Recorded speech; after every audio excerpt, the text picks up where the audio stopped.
Hello बच्चों, स्वागत है आपका प्यारे से चैनल केमिस्ट्री सखा में। मैं हूं केमिस्ट्री एक्सपर्ट मनोज शर्मा। आज बेटा आपकी ऑर्गेनिक केमिस्ट्री स्टार्ट करने जा रहे हैं। तो ऑर्गेनिक केमिस्ट्री में जो हमने आपको ऑर्गेनिक केमिस्ट्री की प्लानिंग बताई थी, उसमें जो GOC 1 लिया था, मतलब जनरल ऑर्गेनिक केमिस्ट्री 1, उसमें बताया गया था कि यहाँ पर हम GOC 1 में 2 टॉपिक्स पढ़ेंगे। एक तो होगा क्लासिफिकेशन ऑफ कार्बन और दूसरा होगा IUPAC नॉमेनक्लेचर। तो ये पहला टॉपिक है ऑर्गेनिक केमिस्ट्री का। यहाँ से ही आप ऑर्गेनिक केमिस्ट्री को पकड़ के चलिएगा। अगर आप यहाँ से पकड़ के चलेंगे तो कोई भी प्रॉब्लम नहीं आने वाली है आपको ऑर्गेनिक केमिस्ट्री में। फिर जो आज के लेक्चर में हम लोग केवल क्लासिफिकेशन ऑफ कार्बन की ही बात करेंगे। बड़ा लेक्चर नहीं होगा, छोटा लेक्चर ही होगा। और उसके बाद हम लोग IUPAC नॉमेनक्लेचर को स्टार्ट कर देंगे। तो आज बात करते हैं क्लासिफिकेशन ऑफ कार्बन की। तो कार्बन का जो क्लासिफिकेशन है वो कई बेसिस पे किया गया है।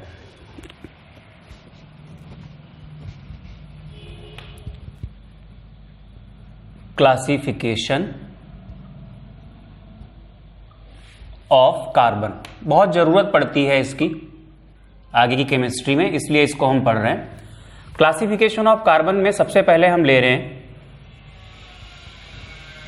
on the basis of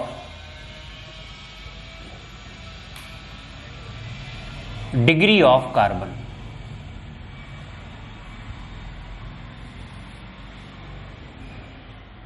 तो डिग्री ऑफ कार्बन के बेसिस पे कार्बन का क्लासिफिकेशन कर रहे हैं। पहले आप 2 लाइनें लिख लें, फिर समझाते हैं। On the basis of degree of carbon में the carbon attached with 4 carbons is quaternary.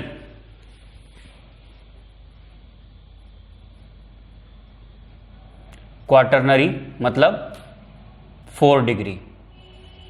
फिर कॉमा लगा के the carbon attached with 3 carbons is tertiary मतलब 3 degree. Next, carbon attached with 2 carbons is secondary bracket में 2 degree.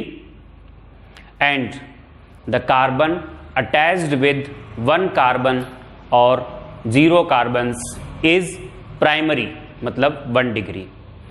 तो देखो बेटा, जो कार्बन 4 कार्बन से अटैच होगा वो क्वाटरनरी है। 4 वैलेंसी होती है कार्बन की, 4 से ऊपर से तो अटैच हो ही नहीं सकता। 3 से अटैच होगा टर्शरी, 2 से अटैच होगा सेकेंडरी और 1 से अटैच होगा तो प्राइमरी।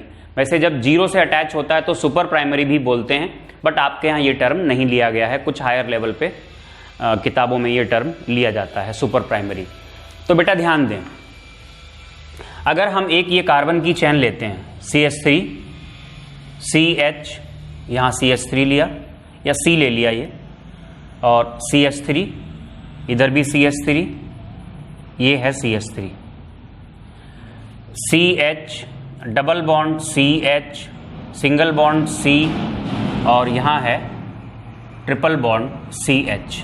अगर हम ये रिकॉग्नाइज करें कि कार्बन की डिग्री क्या है या डिग्री के बेसिस पे कार्बन क्या है, प्राइमरी है, सेकेंडरी है या टर्शरी है, तो इस कार्बन को देखोगे तो ये कार्बन केवल एक बार कार्बन से अटैच है, तो ये कार्बन कैसा होगा, प्राइमरी। ये कार्बन एक बार इधर कार्बन से अटैच है, इधर कार्बन से अटैच है, इधर भी कार्बन से अटैच है, तो ये हो जाएगा टर्शरी। ये प्राइमरी है, ये प्राइमरी है, ये प्राइमरी है, और ये कैसा होगा, ये 4 डिग्री होगा, क्योंकि ये देखो चारों तरफ कार्बन से ही अटैच है। इस कार्बन की बात करें तो ये सेकेंडरी है। ये हमने डबल बॉन्डेड इसलिए लिया है कि कुछ लोगों को कंफ्यूजन होता है। वो क्या देखते हैं, ये 1 बॉन्ड कार्बन से सेटिस्फाई हो रहा है और ये 2 बॉन्ड्स कार्बन से सेटिस्फाई हो रहे हैं, तो वो टोटल 3 बॉन्ड्स कार्बन से सेटिस्फाइड मान लेते हैं, और ऐसा करने के बाद उसको टर्शरी लिख देते हैं। टर्शरी नहीं लिखना है, हमें बॉन्ड्स नहीं देखने हैं, हमें ये देखना है कि कितने कार्बन अटैच हैं। तो भले ही डबल बॉन्ड से अटैच है, बट है तो एक ही कार्बन, तो एक इधर है एक इधर है, तो ये क्या होगा, ये सेकेंडरी होगा, ये भी सेकेंडरी होगा, ये भी सेकेंडरी होगा, और ये होगा प्राइमरी। ऐसे ही हम अगर और एग्जाम्पल लें, सपोज दैट हमने एग्जाम्पल लिया बेंजीन का, तो बेंजीन में क्या होता है, ये C6H6 होती है बेंजीन। तो बेंजीन में इस तरीके से आप देखेंगे हर कॉर्नर पे C होता है और उसके साथ एक हाइड्रोजन अटैच होता है, CH, CH और ये CH। तो यहां पर हर कार्बन 2 कार्बन से अटैच है, डबल बॉन्ड को कंसीडर नहीं करना है।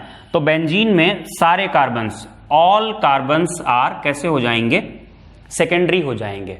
अच्छा, इसकी जरूरत क्या पड़ती है, जैसे ध्यान देना, हमने यहां पर ये कुछ एल्कोहल्स लिखे, CH3OH, नेक्स्ट हमने लिखा CH3 CH2OH, नेक्स्ट लिया CH3 CH3OH और लास्ट लिया CH3 C, यहां CH3 है, फिर CH3 है और ये OH है।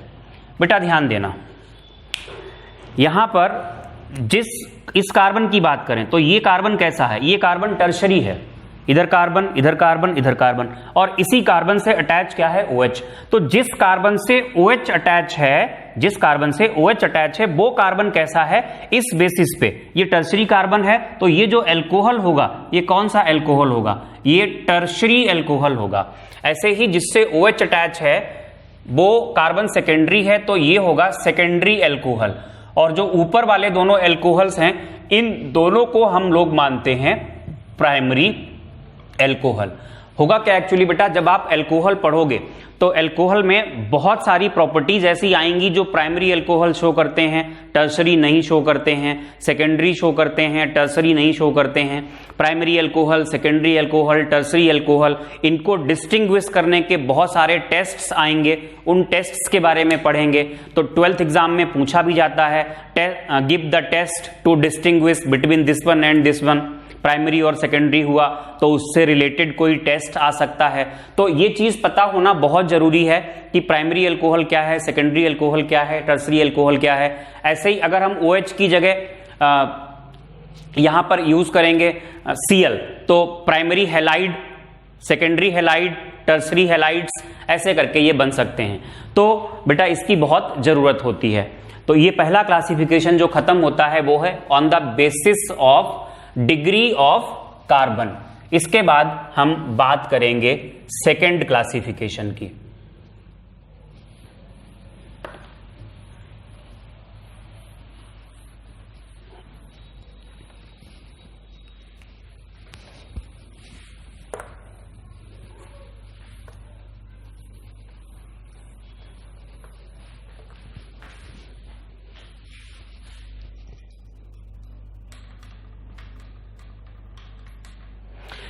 बेटा जो सेकेंड क्लासिफिकेशन है वो है on the basis of distance from functional group.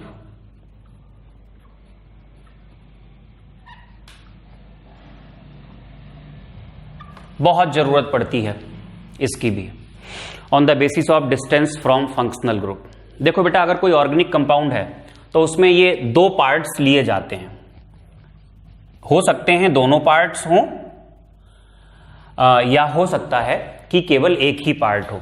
तो जो ऑर्गेनिक कंपाउंड है उसमें 2 पार्ट्स कौन कौन से होते हैं, एक तो होता है hydrocarbon part,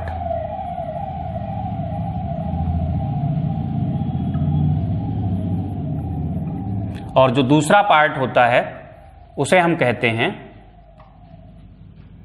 functional group.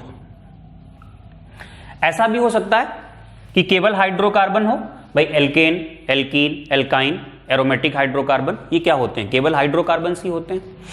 Functional group तभी आएगा जब कार्बन और हाइड्रोजन के अलावा कोई हेटेरो एटम भी होगा। हेटेरो एटम का मतलब होता है other than carbon and hydrogen, oxygen, halogen, nitrogen, ये सब अगर आएंगे तभी फंक्शनल ग्रुप बनेगा। फंक्शनल ग्रुप में atom other than carbon and hydrogen का होना अनिवार्य है, मतलब कंपलसरी है। कार्बन और हाइड्रोजन भी हो सकते हैं, जैसे अल्कोहल होता है, OH होता है, कार्बन नहीं है इसमें। CHO एल्डिहाइड फंक्शनल ग्रुप है, कार्बन और हाइड्रोजन भी है, लेकिन कार्बन और हाइड्रोजन हो भी सकते हैं और नहीं भी फंक्शनल ग्रुप में। Atom other than carbon and hydrogen होना ही चाहिए, तभी फंक्शनल ग्रुप बनेगा। जैसे NO2 है, कार्बन और हाइड्रोजन नहीं है, ये फंक्शनल ग्रुप होता है। तो बेटा जो फंक्शनल ग्रुप होता है, फंक्शनल ग्रुप रिस्पॉन्सिबल होता है फॉर केमिकल प्रॉपर्टीज, कि कौन सी केमिकल प्रॉपर्टीज शो की जाएंगी, उनके लिए रिस्पॉन्सिबल होता है। हालांकि फंक्शनल ग्रुप से फिजिकल प्रॉपर्टीज भी डिसाइड होती हैं कि अल्कोहल्स का बॉइलिंग पॉइंट ज्यादा होता है, हेलोजन डेरिवेटिव का कम होता है, लेकिन मेन जो है वो क्या है, केमिकल प्रॉपर्टीज किससे मिलती हैं, फंक्शनल ग्रुप से ही मिलती हैं मेनली। तो इसका मतलब ये थोड़ी ना हुआ कि हाइड्रोकार्बन्स की केमिकल प्रॉपर्टीज नहीं होगी, हाइड्रोकार्बन्स की भी केमिकल प्रॉपर्टीज होती हैं, बट अगर फंक्शनल ग्रुप है तो मेन रोल उसी का होता है केमिकल प्रॉपर्टीज में। और जो हाइड्रोकार्बन पार्ट है वो रेस्पॉन्सिबल होता है for the gradual change in physical properties, responsible for gradual change in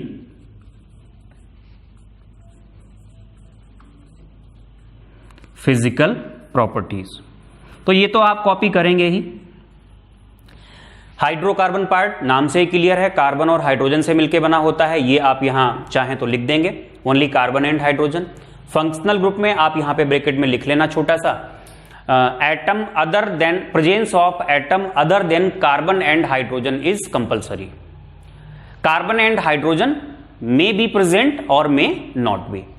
ये केमिकल प्रॉपर्टीज बनाता है और ये फिजिकल प्रॉपर्टीज में, इवन केमिकल प्रॉपर्टीज में भी ग्रेजुअल उनके रेट्स वगैरह के लिए ये जिम्मेदार होता है हाइड्रोकार्बन पार्ट। तो ये हो गया। अभी कार्बन का क्लासिफिकेशन नहीं पढ़ा, अभी तो हमने आपको ये बताया कि ऑर्गेनिक कंपाउंड में ये दो पार्ट्स होते हैं। अब क्या है, कोई अगर फंक्शनल ग्रुप है, ध्यान देना, सपोज दैट ये फंक्शनल ग्रुप है, तो जो कार्बन फंक्शनल ग्रुप से डायरेक्टली अटैच होता है उस कार्बन को हम कहते हैं अल्फा। नेक्स्ट कार्बन जो होगा वो चाहे इधर हो चाहे ब्रांच कैसे भी हो, उसको हम क्या कहेंगे, बीटा। बीटा ऐसे करके ही नेक्स्ट कार्बन को हम क्या बोलते हैं, इधर की तरफ भी आ जाएं तो गामा, और उसके बाद जितने भी कार्बन्स होते हैं सबको हम क्या बोल देते हैं, सबको हम डेल्टा बोल देते हैं। डेल्टा कार्बन की जरूरत पड़ती नहीं है, जो मेन जरूरत हमें पड़ती है वो अल्फा और बीटा कार्बन की पड़ती है। तो कार्बन, जो कार्बन फंक्शनल ग्रुप से डायरेक्टली अटैच होता है that is called alpha carbon, next beta, next gamma, इस तरीके से। जरूरत पड़ेगी, ज्यादातर जरूरत पड़ेगी अल्फा की, कभी कभी जरूरत पड़ती है बीटा की, तो बाकी पे हम लोग फोकस नहीं करते हैं। जो हाइड्रोजन अटैच होते हैं अल्फा कार्बन से उसको हम कहते हैं अल्फा हाइड्रोजन।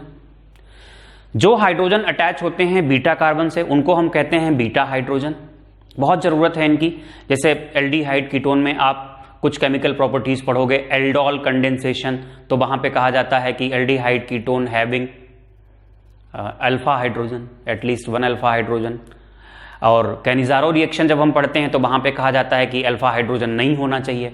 तो जब तक हमें ये नहीं पता है कि अल्फा कार्बन क्या है और अल्फा हाइड्रोजन्स क्या हैं, तब तक हम कैसे रिकॉग्नाइज कर पाएंगे कि कौन इन रिएक्शंस को शो करेगा और कौन नहीं शो करेगा। तो ये आपको बताया था, आपको यहां क्या लिखना है। इसके बाद आप लिखेंगे, फिर ये कॉपी करेंगे, लिखेंगे the carbon directly attached with functional group is alpha carbon, comma, next carbon is beta carbon, next is gamma and others are delta. फिर यहीं पे आप नई लाइन से लिख लेंगे the hydrogens attached with alpha and beta carbons, hydrogens attached with alpha and beta carbons are called alpha and beta hydrogens respectively. Gamma और delta की हमने बात नहीं की क्योंकि हमें जरूरत नहीं पड़ती है। अब हम क्या करते हैं, इसके एग्जाम्पल्स को पढ़ लेते हैं कि अल्फा, बीटा और गामा के एग्जाम्पल्स कौन से हैं।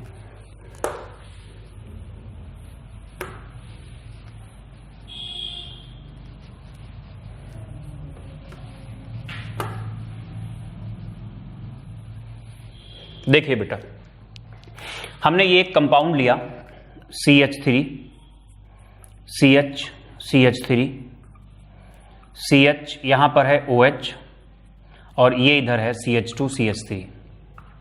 तो बेटा ये तो है functional group OH, alcohol functional group है।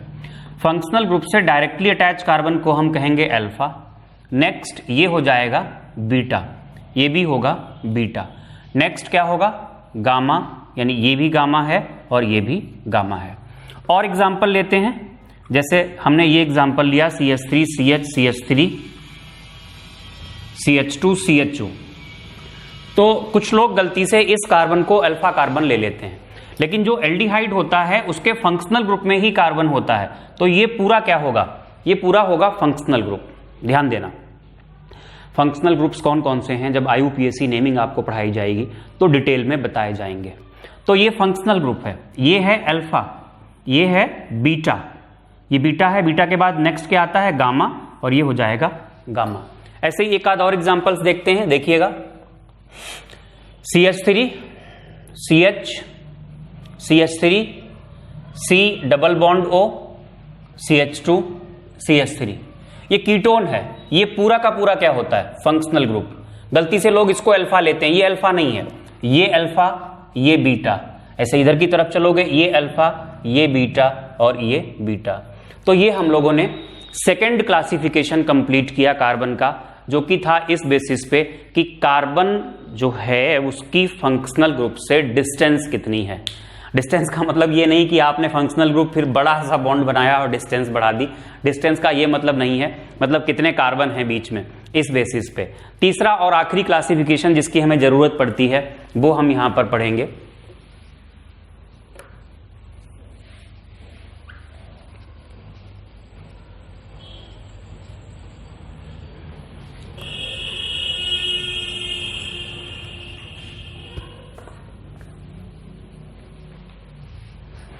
तो ये था दूसरा क्लासिफिकेशन। अब हम ले रहे हैं third, on the basis of hybridization of carbon.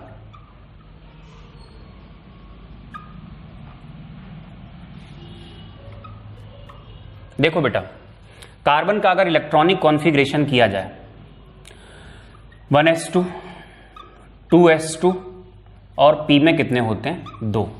अगर हम वैलेंस शेल की बात करें तो ये 2s में 2 इलेक्ट्रॉन्स होते हैं और 2p में भी 2 इलेक्ट्रॉन्स होते हैं। ये 2s हो गया और ये हो गया 2p। वैलेंसी 4 होती है, अभी 2 अनपेयर्ड हैं, तो ये तो इसकी ग्राउंड स्टेट है। जब इस इलेक्ट्रॉन को हम यहां ले जाएंगे, ये 2s हो गया, ये 2p है। अब ये इसकी बन गई एक्साइटेड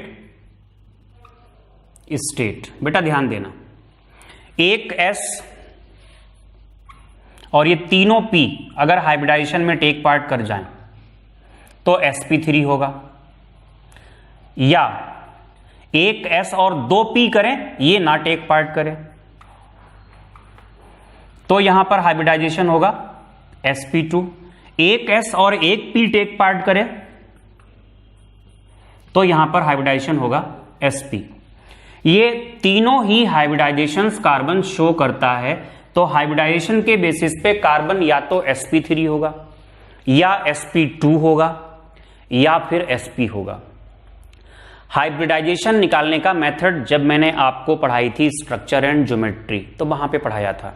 एक तो वो मेथड्स हर जगह एप्लीकेबल हैं, जैसे एक तो वैलेंस इलेक्ट्रॉन्स को ऐड करके, सारे एटम्स के वैलेंस इलेक्ट्रॉन्स को ऐड करते थे और उस इलेक्ट्रॉनिक सम को हम लोग डिवाइड करते थे। 2 से 8 तक है तो 2 से, 9 to 56 है तो 8 से, वो वाला मेथड पढ़ा था।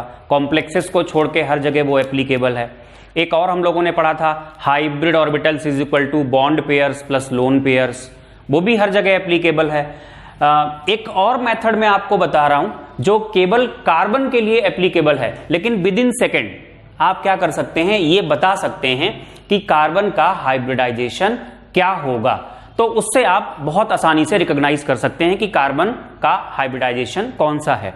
ये मेथड है, एक्चुअली कार्बन 4 बॉन्ड बनाता है, तो अगर चारों सिग्मा बनाए हैं, कोई भी पाई बॉन्ड नहीं है, तो इस केस में sp3।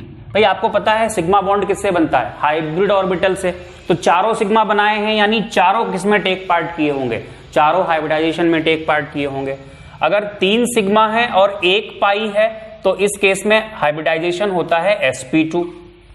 इसको छोड़ना पड़ेगा पाई बॉन्ड के लिए, केवल 3 सिग्मा बनाने हैं तो इन 3 को हम हाइब्रिडाइजेशन में ले जाएंगे।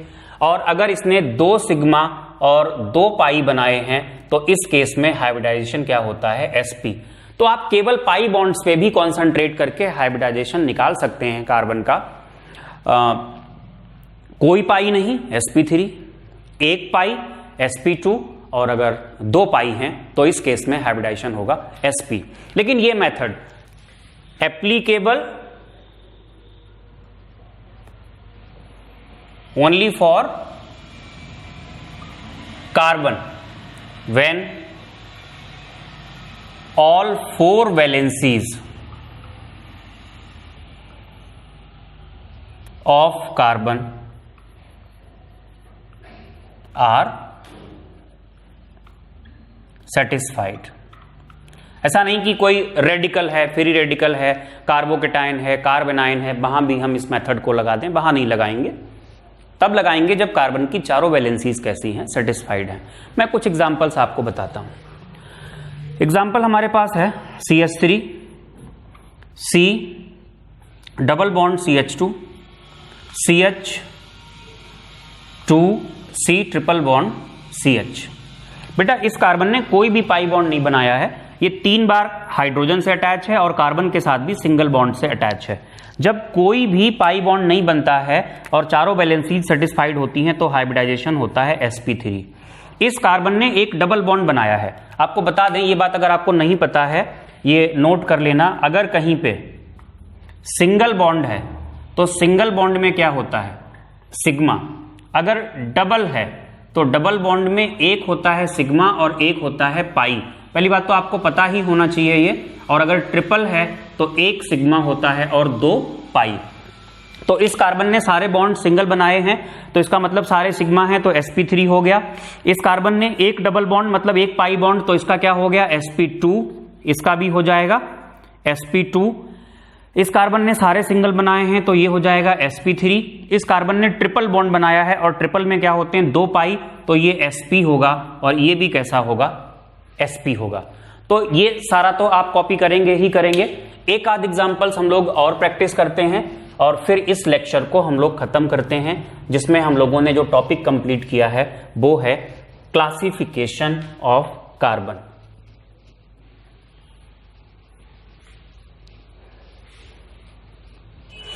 देखो बेटा, अगर हम एग्जांपल लें एसिटिक एसिड CH3COOH, ये कार्बन होता है, इसके साथ ये 3 हाइड्रोजन होते हैं, single bond carbon, double bond O और फिर ये होता है OH। ये कार्बन, इस वाले कार्बन की बात करें तो सारे बॉन्ड सिंगल हैं, सिग्मा हैं, तो ये तो होगा sp3। और इस कार्बन ने 1 पाई बॉन्ड बनाया है तो ये कैसा हो जाएगा, sp2। और एग्जांपल्स ले सकते हैं, अगर बेंजीन की बात की जाए ये स्थिति होती है,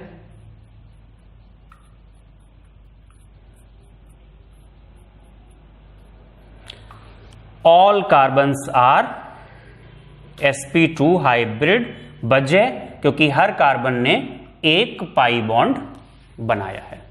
इस तरीके से तो ये जो हमें जरूरत है क्लासिफिकेशन ऑफ कार्बन की वो हम लोगों ने खत्म कर लिया। हालांकि और भी क्लासिफिकेशंस होते हैं, सिमेट्रिक कार्बन, असिमेट्रिक कार्बन, तो वो आइसोमेरिज्म में जरूरत पड़ती है, उनकी फिलहाल हमें अभी जो हम पढ़ेंगे उसमें जरूरत नहीं पड़ने वाली है। तो इसलिए पहला टॉपिक कंप्लीट हुआ। जो नेक्स्ट लेक्चर आएगा उसमें हम लोग पढ़ेंगे IUPAC नॉमेनक्लेचर, वहां से स्टार्ट करेंगे। 4 लेक्चर का लगभग होगा टॉपिक, 4-5 लेक्चर्स का होगा। तो ठीक है बेटा, अगर आपके लिए ये हेल्पफुल है तो इसको शेयर कीजिएगा, वीडियो लेक्चर को लाइक कीजिएगा और चैनल को सब्सक्राइब कीजिएगा पूरी केमिस्ट्री लेने के लिए। Thank you for watching.